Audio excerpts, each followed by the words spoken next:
Je ne le sens pas bien. Enfin, je n'ai pas senti autour de la table, en tout cas. Merci. Tout le drame du théorème de Schmitt, c'est qu'on a du mal à trouver une quelconque confirmation de ce théorème. Merci. Christine Pires-Beaune.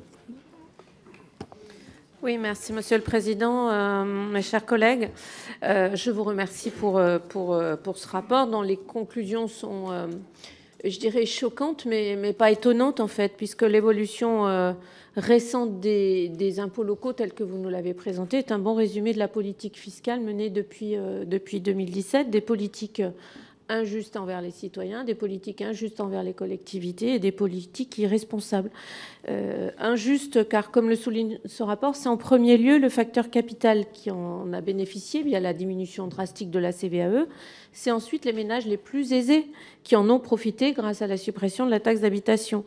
Le mode de calcul de cette dernière, vous l'avez bien dit, mais c'est ce qu'on avait dit à l'époque. Il n'y a rien de nouveau finalement. Et les exonérations pour les plus modestes revêtaient un caractère redistributif, un gros mot pour certains qu'il convenait d'effacer des tablettes, mais on n'apprend rien. Mais la réalité de la réforme de la taxe d'habitation, c'est bien celle-ci.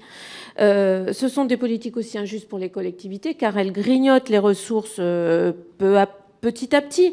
On laisse penser que la suppression des impôts locaux va être compensée à l'euro via un reversement de la TVA, avant de geler.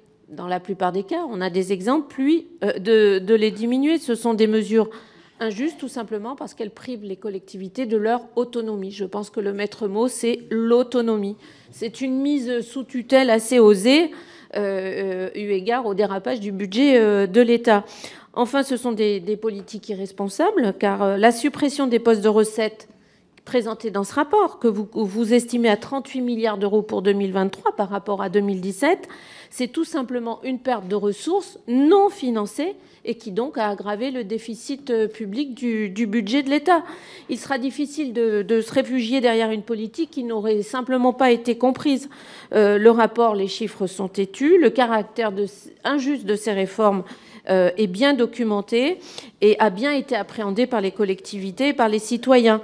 Et ma question, Monsieur le Président, elle porte sur le décalage que j'observe entre, d'une part, les constats extrêmement documentés et chiffrés sur les échecs structurels de ces politiques et, d'autre part, les recommandations de la Cour que je trouve un peu faibles. Et donc, moi, la question que j'ai, c'est est-ce que vous avez écarté d'emblée des réformes qui visent à redonner à minima de l'autonomie aux collectivités locales? Merci. Monsieur le Président. Alors, d'abord, le rapport ne portait pas sur l'autonomie des collectivités locales. C'est pour ça qu'on n'a pas fait de réforme de proposition en ce sens-là. D'ailleurs, on aura l'occasion, on a eu l'occasion d'ailleurs dans d'autres rapports de parler de la question de l'autonomie fiscale et des collectivités locales. Et on va y revenir d'ailleurs dans les prochains mois, dans les rapports de la fiche finances publiques locales que je préside. Donc voilà, on n'a pas fait de proposition parce que ce n'était pas du rapport. La demande du rapport, c'était quelles sont les conséquences sur les ménages, les entreprises et les collectivités locales et l'État des réformes fiscales. On a été, je crois, au bout de l'exercice en essayant de détailler le plus possible ces conséquences. Ensuite, c'est vrai qu'on fait des propositions qui sont de nature un peu technique, mais enfin, ils ne sont pas que techniques. Parce qu'objectivement, passer d'un système de compensation à l'euro figé dans le temps à un système de compensation, enfin de financement qui prenne en compte les données contemporaines et les besoins évolutif des collectivités locales, c'est un changement majeur. C'est un changement politique absolument majeur et sur lequel il faudra qu'effectivement les gouvernements à venir et les assemblées parlementaires se penchent. Mais c'est un changement assez significatif. Dernier point, je ne reprends pas vos qualificatifs, c'est sur les réformes. Le seul point que je peux dire, c'est qu'à partir du moment où on supprime un impôt, on en fait bénéficier ceux qui le payent. Donc ceux qui ne le payent pas ne bénéficient pas des baisses d'impôts. Ça, c'est clair. C'est vrai pour la baisse de l'impôt sur le revenu, c'est vrai pour la baisse de l'impôt sur les impôts locaux. Voilà.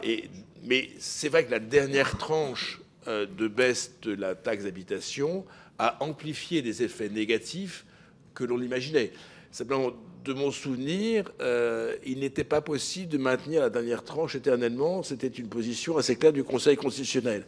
Voilà, donc on était parti dans une situation qui était devenue extrêmement difficile. Mais la dernière tranche a accru les effets négatifs que vous avez notés, que nous notons dans le rapport. Merci.